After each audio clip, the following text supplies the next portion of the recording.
Imagine that you're at a market.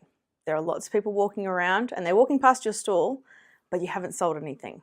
It's over an hour through the market and no one seems to want to buy. What do you do? Hi, I'm Lacey Filipich from Money School and Maker Kids, and today I'm here sharing one of the lessons that we've learned from our recent markets.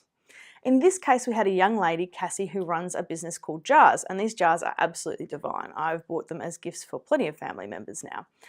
And she spray paints them and leaves some gaps with different colours. They're all beautiful, ties a flower on the outside and then puts fairy lights inside them, and they are gorgeous decorative ideas. You can put them, next to your bedside table or on a dining table. I can't wait to see what she comes up with for Christmas.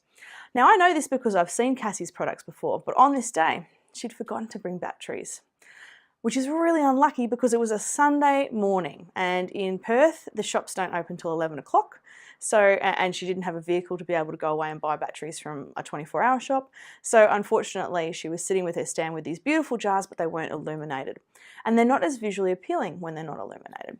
So after an hour and a half, I noticed that Cassie was sitting there and still hadn't sold anything. So I went over and had a chat. And we did some troubleshooting, and I asked her to think about what she could potentially do to improve the situation, because it'd be pretty depressing if another 2.5 hours went by at the end of the market rolled around and you hadn't sold anything. There was plenty of time to take some action.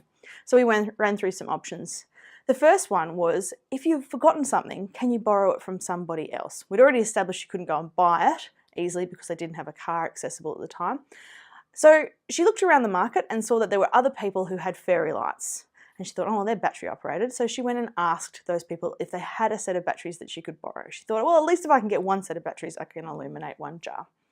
While that was happening, one of the other parents overheard the situation and said, oh, I can get some batteries while I'm out on this run if you like. So this particular mum was out getting some food for her daughter so that she had something to eat on the stall, bought some batteries and brought them back. So Cassie was able to light up her jars. Now, sure, it was only one jar to start with, but it made an instant difference, and within a few minutes she had an order for 5 custom jars after not having had any sales all morning.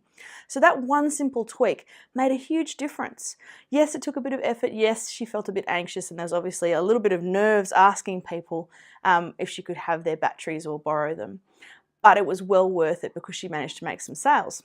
Now, when the shops opened at 11, her mother, on her behalf, went and bought some stuff for her stand, including a lot of other sets of batteries, which meant that she was able to light up several jars, which really made a visual boost to her display. The other thing I asked Cassie to do while we were waiting is to have a look around. Have a look at the other stalls and what did they do? And what she noticed was that her stall was set up so all of the jars were on the same level. They were all flat. Yes, they were grouped in size, but there wasn't much depth. It was hard to see all the different jars because there wasn't much space around them, even in the clusters. What she had noticed is that the other stands were using shelving and display cabinets and things like that to provide layers, to make it easier for people to see what was on offer. So her mother, on her behalf, went off and bought some boxes, little small wooden boxes, which they then used to arrange the jars. So they ended up with 2 levels of the jars, and it was very artful. And as a result, she sold more jars. So there's a lesson for you, everybody. First of all, have a checklist. Make sure you have a checklist the night before. Work out what you're going to need. And if you need batteries, make sure that's on the checklist. Use that checklist in the morning to check off everything. Now, if you do forget something, and that happens, right? People forget things, they lose things. There's a lot of stuff to do to get ready.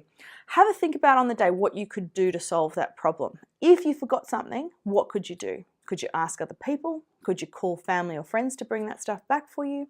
What can you do to make a difference on the day? Because if you're going to go through all the effort of going to the market, you don't want to miss out on sales just because you forgot a set of batteries, do you? So I commend you, Cassie, on your adaptability and your willingness to do something with your store while you're sitting there. And I think you and I would agree that it has paid off.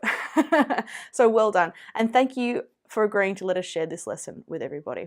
Okay, we'll be up for some more lessons soon. I'll be sharing some more knowledge that our kids have gained through experience of being on markets and telling you what you could do to avoid any of the worst experiences and make the best of the good ones. All right, thanks. Bye.